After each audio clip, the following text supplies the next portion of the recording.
His wife left him with 5 kids, but 6 years later, she had the audacity to return and demand her family back. The rain hammered against the kitchen window that Tuesday morning, but it wasn't nearly as loud as the sound of Jessica's heels clicking across the linoleum floor. Michael stood at the sink, baby Lily balanced on his hip, watching his wife of 8 years apply lipstick in the reflection of the microwave door. Red lipstick.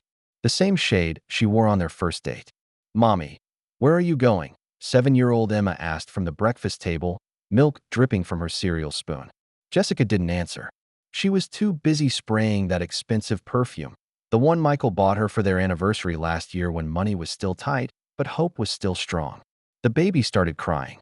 That hungry, desperate wail that cuts through everything else in the world. Michael bounced Lily gently, trying to soothe her while keeping one eye on his wife, who was now checking her reflection in the toaster. "Jess, can you grab her bottle from the counter?" "Nothing." 10-year-old Jake pushed his chair back from the table. "Mom, Tommy threw up in the hallway upstairs." Jessica smoothed her red dress, the one she'd worn to her sister's wedding, the one that made her feel beautiful when everything else made her feel invisible. She grabbed her purse, checked her phone, and walked toward the front door like she was heading to the grocery store. Except she wasn't. Michael felt it in his chest first. That hollow, sinking feeling when you know something terrible is about to happen, but you're powerless to stop it. "Jessica." She paused at the door, her hand on the brass knob they'd picked out together when they bought this house. Back when 5 kids felt like a blessing instead of a burden. Back when love felt like enough. "I can't do this anymore, Michael." Her voice was calm. Too calm.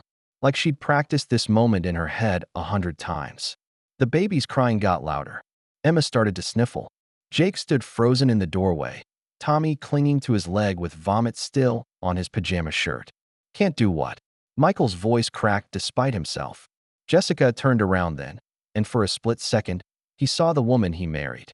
The one who used to laugh at his terrible jokes and dance with him in this very kitchen while the kids watched cartoons. But then her face hardened. "This. All of this." She gestured around the room, at the cereal scattered on the floor, at the mountain of dishes in the sink, at the chaos that had become their daily life. "I'm drowning, Michael. I'm disappearing. So we'll figure it out. We always do." She shook her head, and that's when he noticed she wasn't wearing her wedding ring. "No, we don't figure it out. You go to work, and I'm here with 5 kids under 12, and I can't. I can't even remember who I used to be." The words hung in the air like smoke. Michael bounced Lily harder, trying to process what was happening. This wasn't a fight. This wasn't an argument they'd recover from over dinner. This was an ending. "Mommy."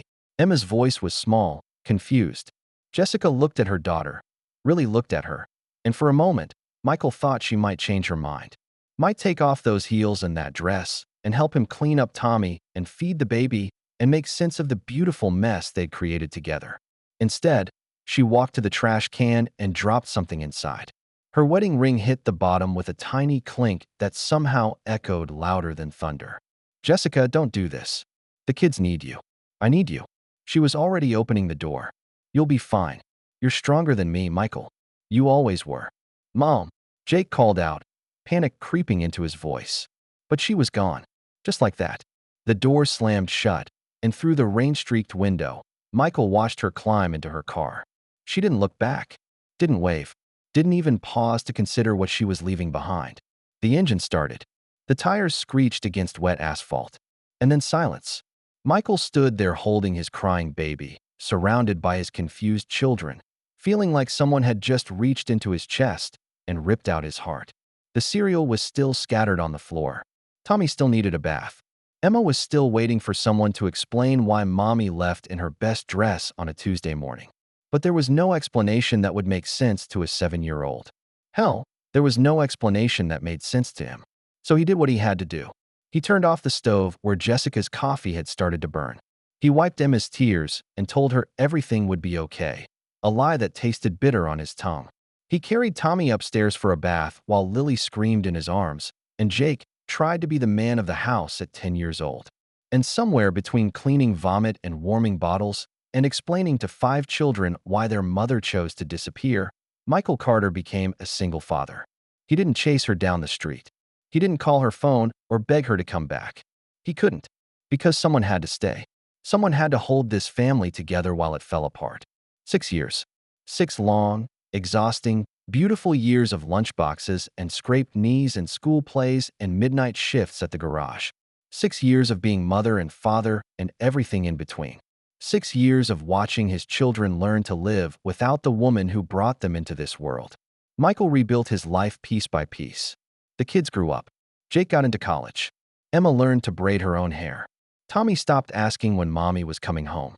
And then Grace walked into their lives. Kind, patient Grace who saw a broken family and decided to love them anyway. Who married Michael in their backyard last spring while all 5 kids stood as witnesses.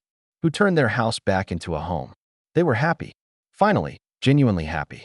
Until Jessica showed up at the garage last Tuesday, wearing that same red lipstick, asking about college applications like she'd been there for every homework session and every late-night worry. "I heard Jake got into state," she said, leaning against his workbench like no time had passed at all. "I want to be part of their lives again, Michael.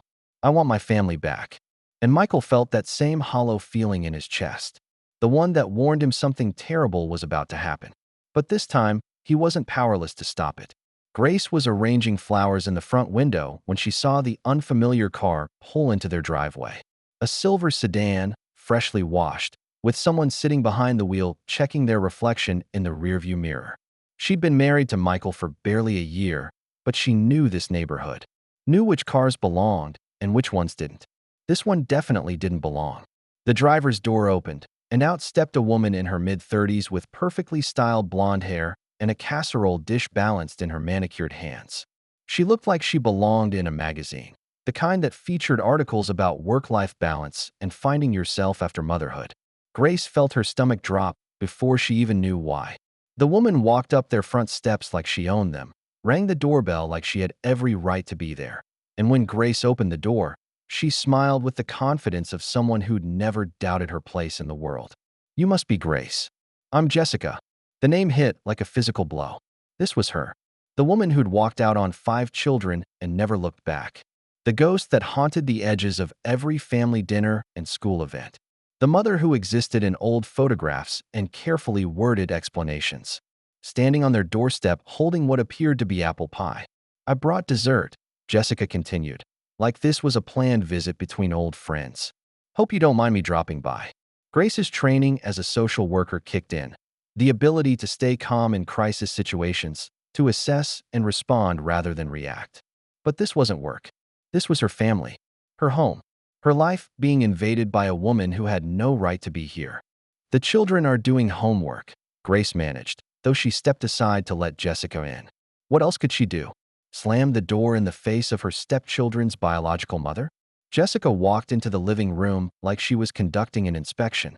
Her eyes swept over the family photos on the mantel, pictures that included Grace now, mixed in with the older ones from before she existed in their lives. She paused at the piano where Lily's sheet music sat open to a simple melody Grace had been teaching her. "She's taking lessons now? That's wonderful. I always wanted her to learn piano." The casual ownership in her voice made Grace's teeth clench. "You weren't here," she wanted to say. "You don't get to take credit for this." Instead, she offered tea. "That would be lovely." Jessica settled onto the couch, the same couch where Grace had spent countless evenings helping with homework and mediating sibling disputes and building the kind of family bonds that Jessica had walked away from. "Mom, Grace." Lily's voice drifted down from upstairs. "Can you help me with my math?" Grace started toward the stairs, but Jessica stood up quickly. "I can help her. I'm good with numbers. Actually, I've got it handled." Grace's voice was sharper than she intended. "She's working on concepts we've been practicing together." An awkward silence settled between them. Through the kitchen doorway, Grace could see Emma and Tommy at the dining table, their heads bent over textbooks. They hadn't noticed Jessica yet, and Grace found herself hoping they wouldn't have to. But hope was fragile in the Carter house these days. "Lily, come down here for a minute, sweetheart," Jessica called up the stairs. Grace's hands tightened around the tea kettle. This woman had been gone for 6 years. 6 years of missed birthdays and lost teeth and first days of school. And now she was giving orders in Grace's kitchen like she'd never left. Lily appeared at the top of the stairs, 11 years old and curious. She'd been 5 when Jessica left, old enough to have some memories, but young enough that Grace was the only mother figure she really knew. "Hi, baby," Jessica said, her voice going soft and melodic. "Do you remember me?" Lily's eyes went wide. She looked from Jessica to Grace and back again, processing something she was too polite to say out loud. "You're," Lily started, then stopped. "I'm your mom, sweetheart. Your first mom." Grace felt like she'd been slapped. The casual cruelty of it, reducing Grace to second place in front of a child who called her mom without thinking twice. Lily took a step back and moved closer to Grace, her small hand finding Grace's arm. "This is unexpected," Grace said carefully. "Michael's at work. The kids weren't prepared for visitors." "I'm not a visitor. I'm their mother." Jessica's smile never faltered, but there was steel underneath it now. "I know this is awkward, but I'm ready to be part of their lives again. I've been getting my life together, going to therapy, working on myself. I want to make up for lost time." Lost time. Like 6 years was a vacation she'd taken instead of an abandonment. Emma appeared in the doorway then, homework forgotten, staring at the woman on their couch with a mix of recognition and confusion that broke Grace's heart. "Emma, baby, look how beautiful you are," Jessica gushed, standing up with her arms open for a hug that Emma didn't reciprocate. "Hi," Emma said quietly, staying where she was. "I can't believe how grown up you all are. Tommy, Jake, come see your mom." Grace watched the scene unfold like a car accident in slow motion. Tommy emerging from the kitchen, shy and uncertain. Jake coming down from his room, his face carefully blank in that way teenagers perfected when adults were being awkward. Jessica tried to embrace each of them, tried to slip back into a role she'd vacated when it got too hard. But the kids were different now. They'd grown up without her. They'd learned to rely on each other and on Michael and, eventually, on Grace. They were polite but distant, loving but guarded. And Jessica seemed to realize, perhaps for the first time, that you can't just pick up where you left off when you left off meant walking away from your children. The tea kettle whistled, and Grace escaped to the kitchen to pour cups she didn't want to serve to a woman she wished would disappear. When she returned to the living room, Jessica was showing Lily something on her phone. Pictures, it looked like, of a life the kids hadn't been part of. "I have my own place now," Jessica was saying. "A really nice apartment with a pool. You could come swim sometime." Grace set the tea down harder than necessary. That night, after Jessica finally left with promises to see everyone again soon, Grace found herself breaking a glass while washing dishes. The sound of it shattering seemed to release something she'd been holding in all evening. "She thinks she can just waltz back in," Grace whispered to Michael when he got home from work. "Like 6 years never happened. Like I haven't been here every day since." Michael pulled her close, and she could feel the tension in his shoulders, the way his jaw was clenched so tight it probably hurt. "If you let her back in," Grace said against his chest, "if you let her pretend she didn't vanish on them, I won't stand by and watch." "I can't, Michael. It'll destroy everything we've built." But even as she said it, Grace knew it wasn't that simple. Because Jessica wasn't just Michael's ex-wife. She was the children's mother. And that complicated everything. Over the next few weeks, Jessica seemed to be everywhere. At the coffee shop where Grace bought her morning latte. At the school pickup line she had no business being in. At church on Sunday, sitting 3 rows behind them like she belonged there. And Grace's smile, the one that had always come so easily, the one that had helped heal a broken family, began to feel like work. Because she could see what Jessica was really after. It wasn't just the children she wanted back. It was the life she'd thrown away, the family she'd abandoned, the man she'd left holding 5 crying children and a shattered heart. Jessica wanted it all back, and Grace was terrified she might just be desperate enough to take it. Jessica had always been good at rewriting history. She'd done it in high school when she convinced everyone that failing chemistry was the teacher's fault. She'd done it in college when she turned her academic probation into a story about unfair professors and impossible standards.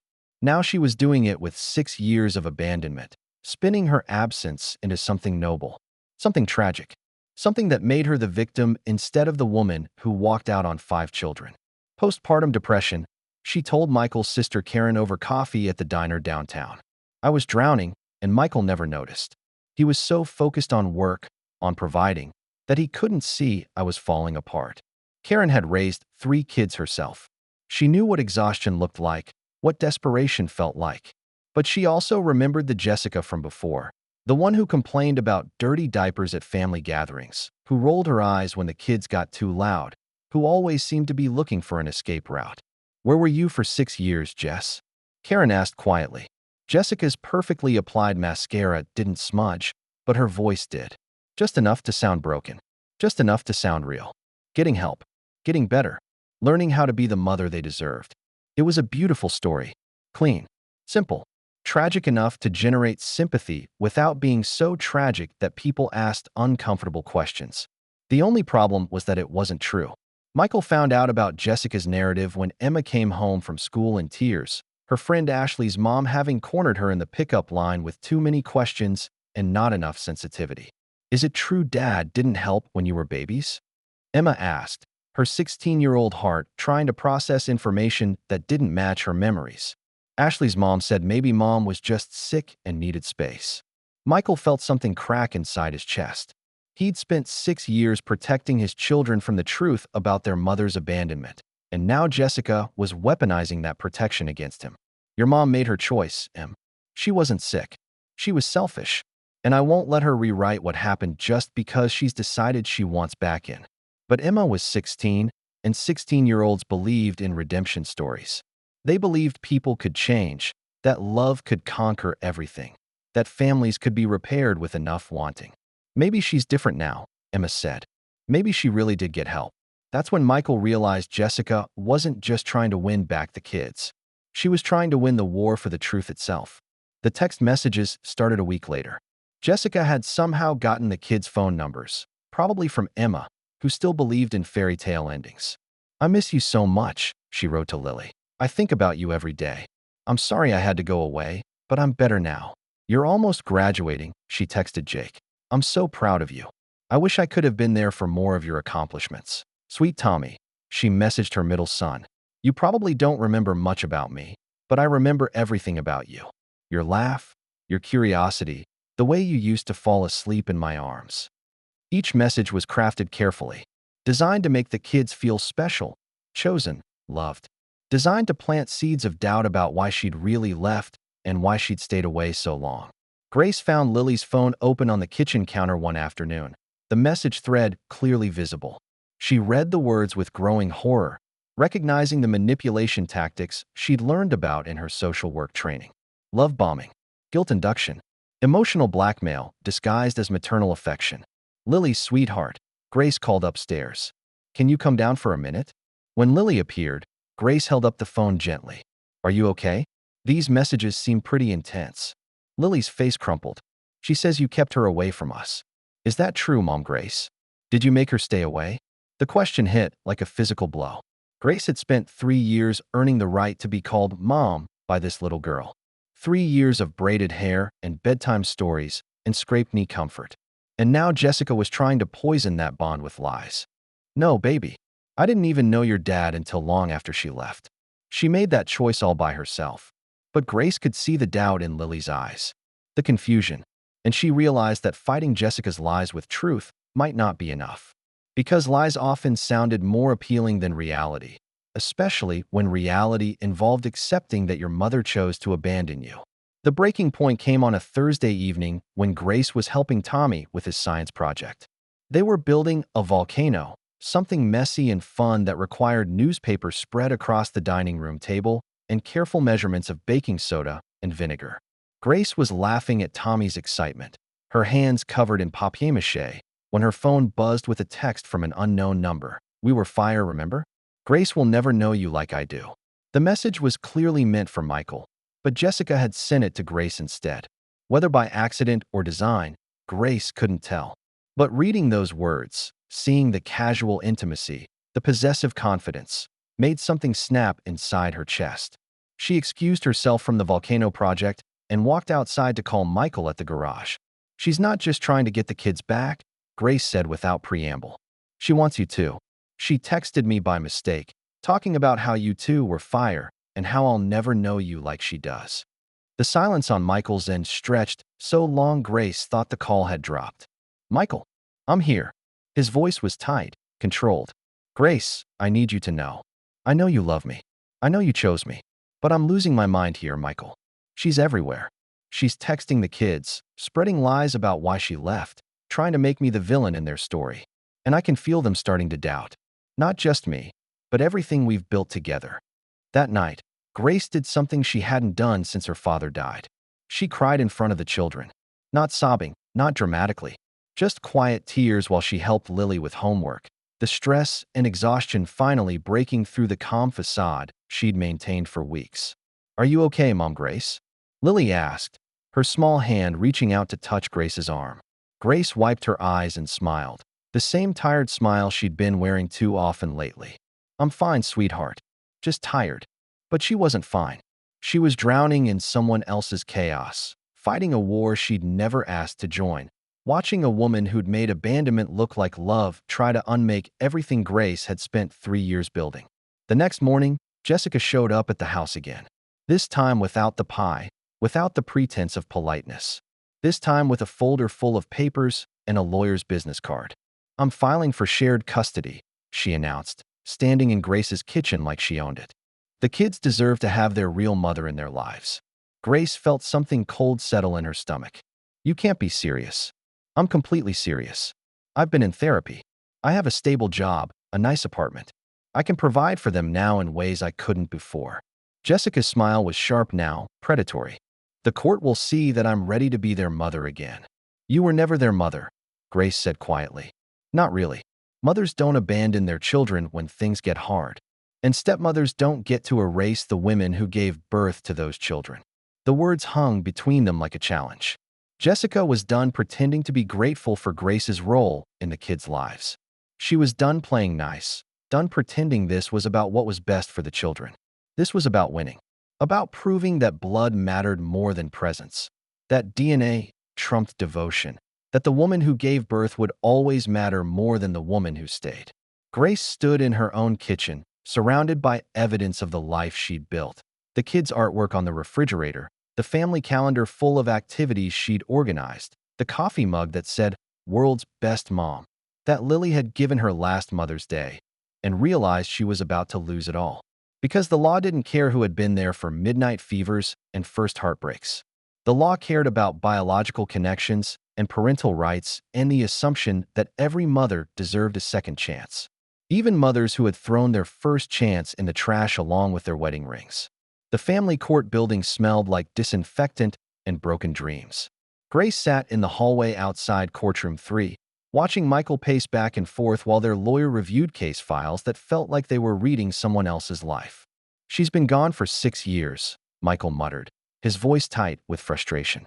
6 years, and now she wants shared custody like she just moved out of state for work."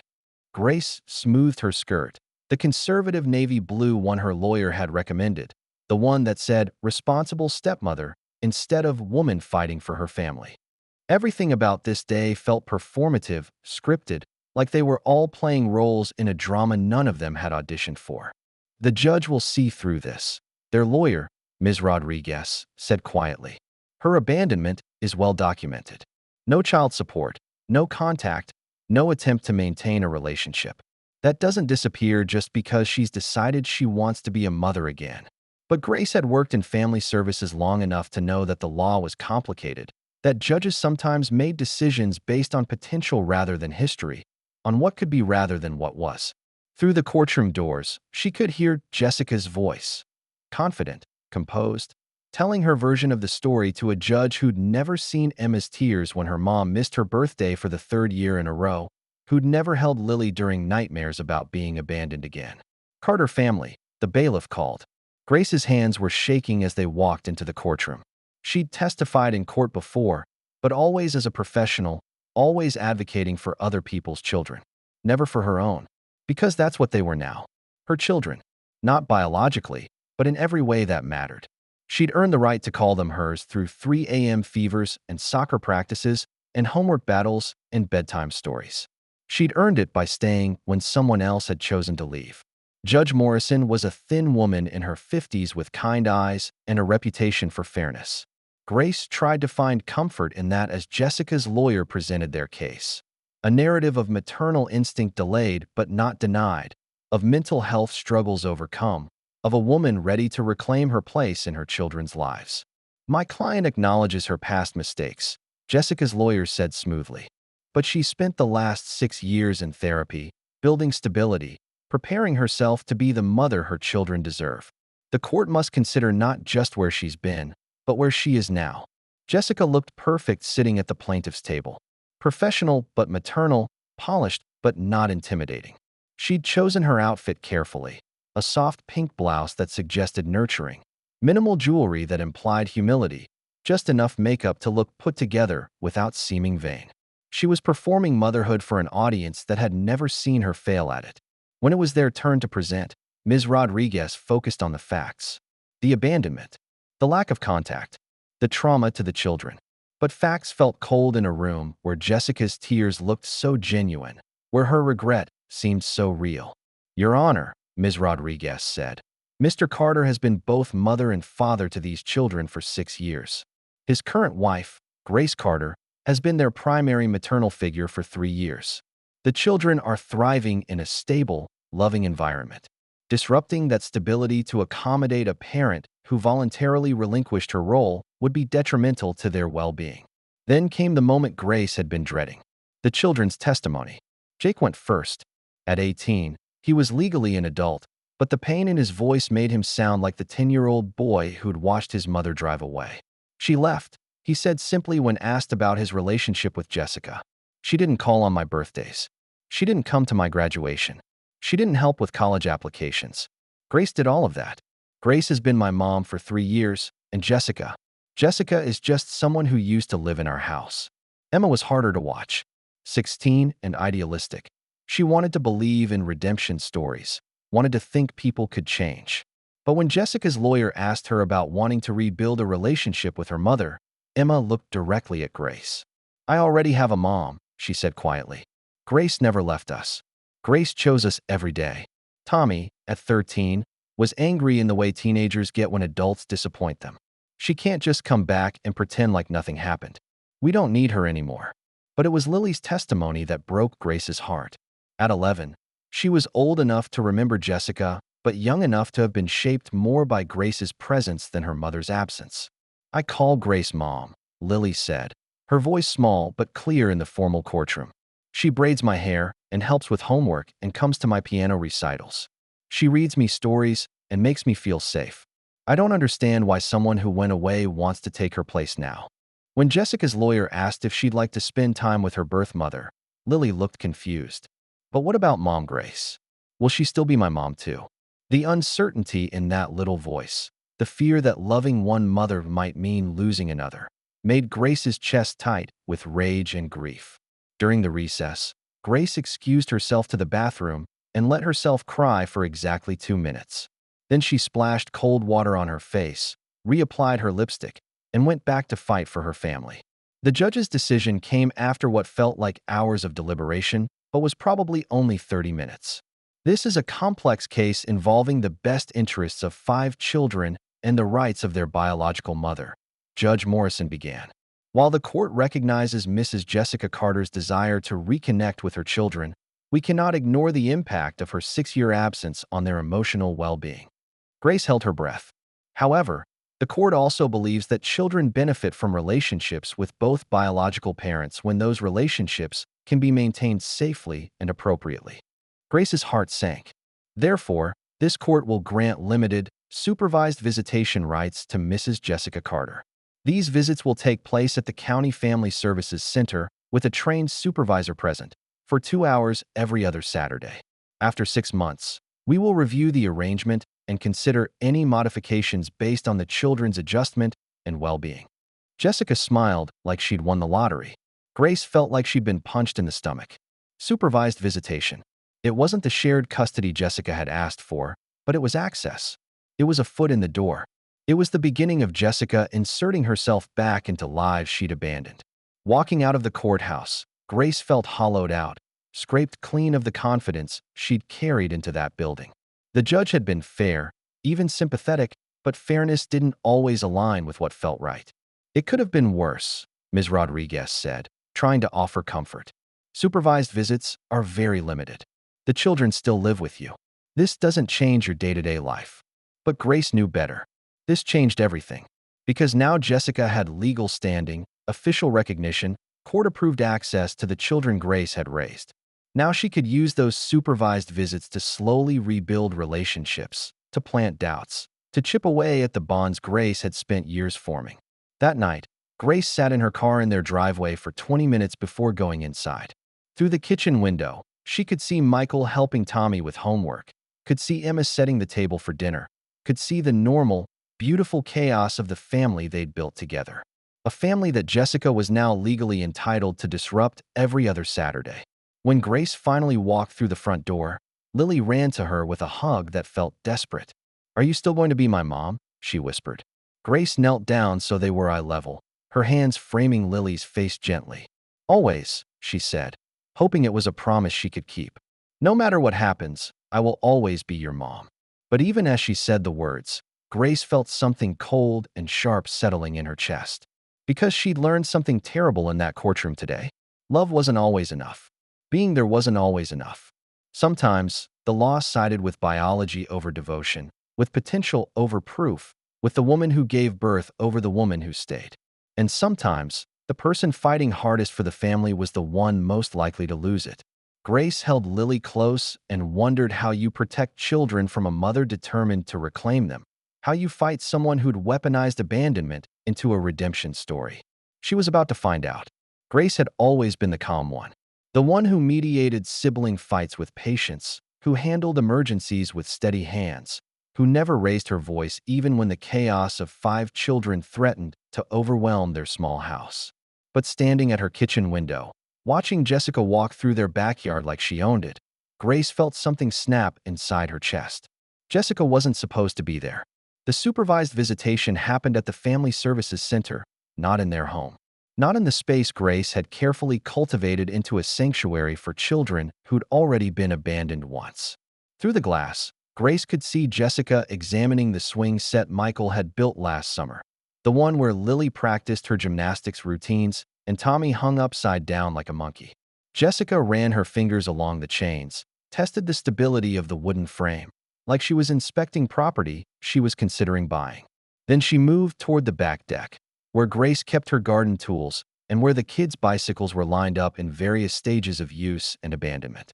Jessica picked up Lily's pink helmet, turned it over in her hands, and for a moment, Grace thought she might put it on. But what Jessica did next was worse. She pulled out her phone and started taking pictures of the backyard, of the swing set, of the back of their house, like she was gathering evidence for something. Grace's hands were trembling as she reached for her own phone. She dialed Michael's number at the garage, but it went straight to voicemail. He was probably under the hood of someone's car, grease on his hands, unable to answer. "Michael, call me back. Jessica's in our backyard." Grace's voice cracked, and she realized she was about to lose control in a way she never had before. "Just call me back."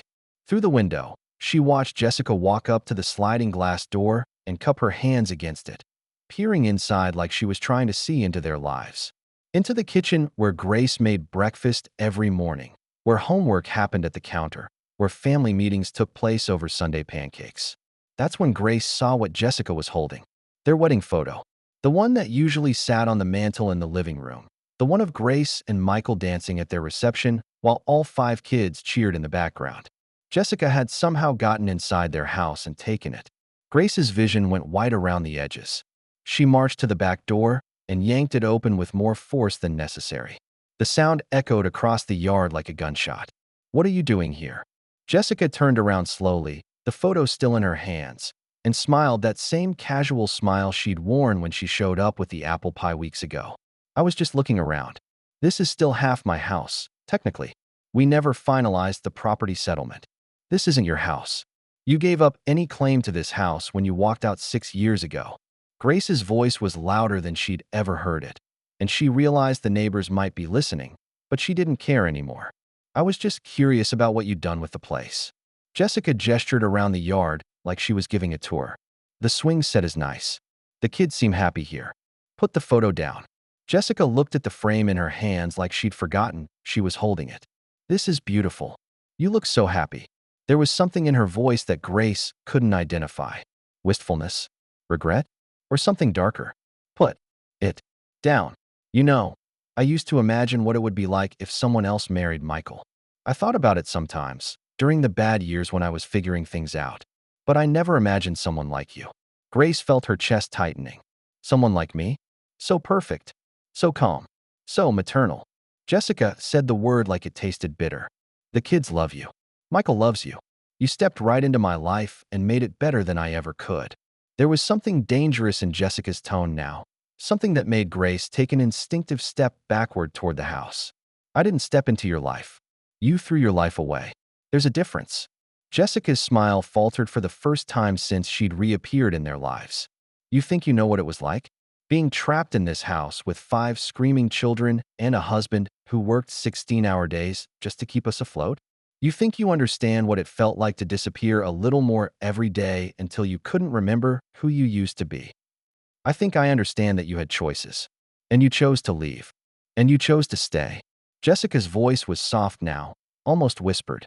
You chose to take care of my children, marry my husband, live in my house. You chose to be everything I couldn't be. The admission hung between them like a confession. For the first time since Jessica had returned, Grace heard something real in her voice. Something raw and painful and true. But truth didn't excuse abandonment. Truth didn't erase 6 years of birthdays and bedtime stories and scraped knees that Grace had tended to while Jessica was finding herself. Give me the photo, Jessica. Instead, Jessica held it closer to her chest. Do you ever wonder if he thinks about me when he's with you? If he compares us? If part of him will always love the woman who gave him these children more than the woman who's raising them?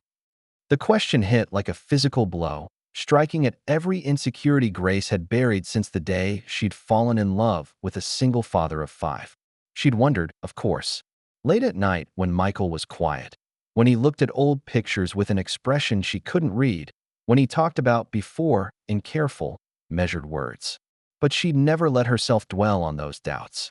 Because doubt was poison in a blended family, and Grace had chosen love over fear every single day for 3 years. He chose me, Grace said quietly. He chooses me every day, just like I choose him and these children every day. That's what love is, Jessica. It's a choice you make over and over again, not a feeling that comes and goes when life gets hard. Jessica's laugh was bitter. How noble. How romantic. How completely naive. That's when Grace pulled out her phone and dialed 911. 911. What's your emergency? I need to report a trespasser on my property. She's taken something from inside my house and won't leave. Jessica's eyes went wide. You're calling the police? On the mother of these children? I'm calling the police on someone who's violating a court order and stealing from my home. The operator asked for Grace's address, and Grace provided it in a steady voice that surprised her. She was done being polite, done being understanding, done accommodating a woman who thought maternal biology gave her the right to terrorize the family Grace had spent 3 years building. Grace, hang up the phone. Jessica's voice had lost its casual confidence. This is ridiculous. We're both adults. We can work this out. Officers are on their way, the operator said. Stay on the line until they arrive. Grace stayed on the phone, watching Jessica pace around the backyard like a caged animal, still clutching the wedding photo. For the first time since Jessica had returned, Grace felt like she had some control over the situation. When the police arrived 10 minutes later, Jessica had composed herself again. She explained to the officers that this was all a misunderstanding, that she was just visiting the home where her children lived, that she had every right to be there as their mother. But the wedding photo in her hands told a different story. And when Officer Martinez asked Jessica how she'd gotten inside the house to retrieve it, her explanation about an unlocked door and just wanting to see how the kids were living sounded as hollow as it was. Ma'am, you're going to need to come with us, Officer Martinez said gently but firmly. As they escorted Jessica to the patrol car, she turned back to Grace one more time. This isn't over. I made this family. You don't get to erase me. But watching the police car drive away with Jessica in the back seat, Grace realized something had shifted. She'd found her voice. She'd drawn a line. She'd stopped being afraid of a woman who'd spent 6 years proving she wasn't capable of putting her children's needs above her own. That night, when Michael came home and Grace told him what had happened, he held her while she shook with delayed adrenaline and relief. I'm proud of you, he whispered into her hair. I should have called the police weeks ago. I kept thinking I could handle it, that I could be the bigger person, Keep the peace for the kids' sake. The kids need to see you stand up for this family. They need to know that sometimes loving someone means protecting them from people who claim to love them but don't know how. Grace fell asleep that night feeling lighter than she had in weeks. Jessica had been arrested for trespassing and theft. The supervised visitation would likely be suspended. The children were safe. She thought it was over. She was wrong. Christmas Eve service at Riverside Community Church had always been Grace's favorite tradition.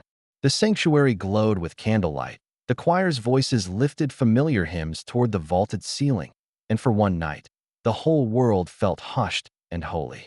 Grace stood in the choir loft wearing her deep green robe, watching her family fill an entire pew below. Michael sat in the middle with Lily on one side and Tommy on the other. Emma and Jake bookend the group, both of them old enough now to appreciate the peace of this moment, the rare stillness in their usually chaotic lives. They looked like what they were, a family that had been broken and rebuilt, scarred but stronger, held together by choice rather than chance. Grace was 3 verses into Silent Night when she saw movement in her peripheral vision. Someone walking down the center aisle toward the front of the church. Someone who didn't belong there. Jessica. She was wearing a white dress, not the red one she'd worn when she left, but something pure and penitent that caught the candlelight as she moved. Her hair was perfectly styled, her makeup flawless despite what appeared to be tears on her cheeks. Grace's voice faltered on the lyrics, but she kept singing even as her heart started racing. This was a church, a sacred space, and surely even Jessica wouldn't cause a scene here. But Grace had underestimated Jessica's desperation. As the final notes of Silent Night faded away, as Pastor Williams stepped forward to deliver his Christmas Eve message, Jessica walked directly to the front of the sanctuary. She didn't sit down. She didn't whisper to an usher. She walked straight to the microphone that Pastor Williams had been approaching and took it from its stand. The sanctuary fell silent. 500 people held their breath as Jessica Carter, the woman who'd been arrested for trespassing just 2 weeks earlier, stood before the altar holding a microphone and smiling through her tears. "I'm sorry to interrupt this beautiful service," Jessica began, her voice carrying clearly through the sound system. "But I couldn't let another day pass without sharing what's in my heart." Grace felt dizzy.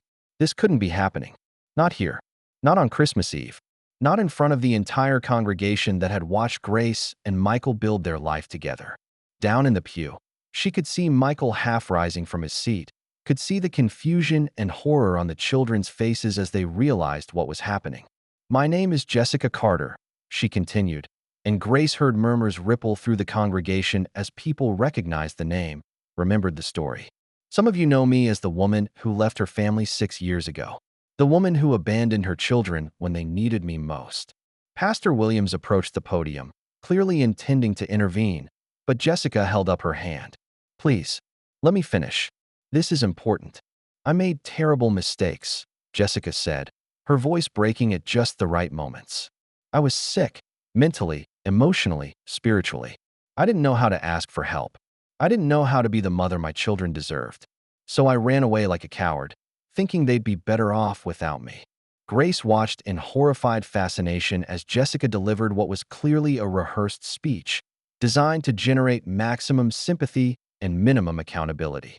"But God works in mysterious ways," Jessica continued. "He sent my children an angel, a woman named Grace who stepped in when I stepped out, who loved my babies when I couldn't love myself, who gave them stability and nurturing and everything I was too broken to provide. The manipulation was masterful." Jessica was painting herself as the tragic victim while positioning Grace as the saint, all while standing in front of God and everyone claiming a narrative that bore no resemblance to reality. "I've spent 6 years in therapy, in prayer, in recovery, learning to be whole again, learning to be worthy of the second chance I don't deserve but desperately need." Jessica's tears were flowing freely now, and Grace could see people in the congregation reaching for tissues, their hearts moved by what appeared to be genuine remorse. "I'm not here to disrupt the beautiful life my family has built without me. I'm here to ask for forgiveness. From my children, from my former husband, from the woman who saved my family when I couldn't." Grace felt like she was watching a car accident in slow motion.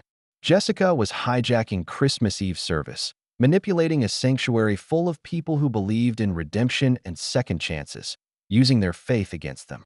All I want is the chance to be part of their lives again. Not to replace anyone, not to cause pain, but to love them the way I should have loved them from the beginning. The sanctuary was completely silent except for the sound of Jessica's voice and the occasional sniffle from congregation members who were genuinely moved by what they thought was a mother's heartfelt plea.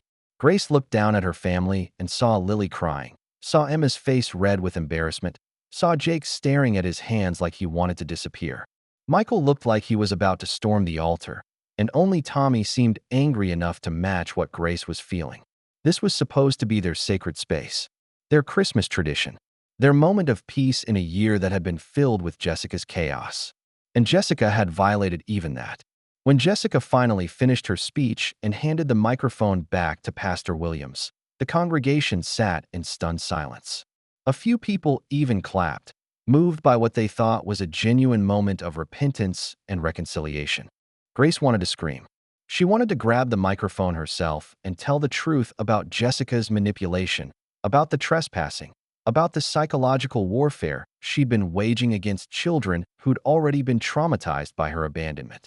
Instead, she walked down from the choir loft, past the altar where Jessica stood with her arms open like she expected embrace, and straight to her family. "We're leaving," she said quietly to Michael. "Grace," Jessica called after her. Grace turned around, and for the first time in weeks, she wasn't afraid of Jessica Carter. She was just tired of her. "Don't," Grace said simply. "Just don't."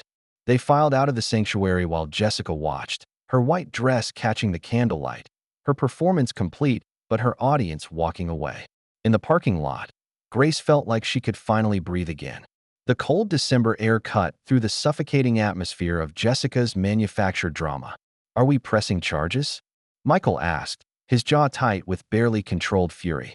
Grace looked at her children, at Jake's humiliation, at Emma's tears, at Lily's confusion, at Tommy's anger. They'd been through enough. They'd endured enough of Jessica's chaos. "No," Grace said quietly. "We're done with her. Completely done."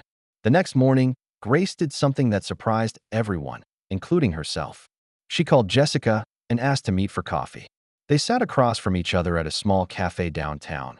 Two women who'd loved the same man, who'd mothered the same children, who'd built their identities around the same family in completely different ways. "I forgive you," Grace said without preamble. Jessica blinked, clearly expecting anger or threats or demands. "Not for you," Grace continued. "For them. For my children. Because carrying anger toward you is like carrying poison, and they've had enough poison in their lives." Jessica opened her mouth to speak, but Grace held up her hand. "I forgive you for abandoning them. I forgive you for trying to manipulate them. I forgive you for last night's performance. But forgiveness doesn't mean reconciliation, Jessica. It doesn't mean you get access to the family you threw away." Grace leaned forward, her voice gentle but absolutely firm. "If you truly love those children, if any part of your heart actually cares about their well-being, you'll disappear. You'll stop trying to insert yourself into a life you chose to leave. You'll let them heal and grow and thrive without your chaos." Jessica's perfect composure finally cracked. "They're my children." "No," Grace said softly. "They were your children. You gave up that right when you walked out. I'm their mother now. I earned that title through 3 a.m. fevers and scraped knees and bedtime stories and showing up every single day for 3 years." She stood up, leaving money on the table for her untouched coffee. "Leave town, Jessica. Start over somewhere else. Find peace that doesn't require destroying the peace of others." Jessica left Pine Ridge 2 days after Christmas. No goodbye this time, no dramatic exit. She simply disappeared the way she'd appeared, suddenly and without explanation. A year later, Grace was in the kitchen making Sunday pancakes when Lily wandered downstairs in her pajamas, hair messy from sleep. "Mom, Grace," Lily said, settling onto a bar stool at the counter. "What's up, sweetheart?" Grace flipped a pancake, golden and perfect. "I was thinking about my birth mom yesterday, about how she used to live here with us." Grace's hand stilled on the spatula. They'd talked about Jessica before, but always carefully, with therapist-approved language about complicated feelings and adult problems. "What were you thinking about?" Lily was quiet for a moment, watching Grace stack pancakes on a plate. "I was thinking that I'm glad she left. The honesty of it, the simple, Clear truth from an 11-year-old who'd spent 6 years without her biological mother made Grace's chest tight. Why's that, baby? Because if she hadn't left, you wouldn't have found us. And I can't imagine our family without you in it. Grace set down the spatula and pulled Lily into a hug that lasted longer than usual, breathing in the scent of her shampoo, feeling the solid warmth of a child who felt safe and loved and chosen. I can't imagine it either, Grace whispered. Later that morning, during their usual chaos of Sunday pancakes and orange juice and siblings stealing bacon off each other's plates, Lily called Grace Mom, without the qualifying Grace attached. Just Mom. And Michael caught Grace's eye across the table and smiled, because they both knew that sometimes the most profound victories were the quietest ones. Sometimes love won not through dramatic gestures, but through consistent presence, not through biological claims, but through daily choice. Grace had fought for this family and won, not in a courtroom or through manipulation, but through the simple act of staying when someone else had chosen to leave. And for the first time in over a year, Grace felt completely, perfectly at peace.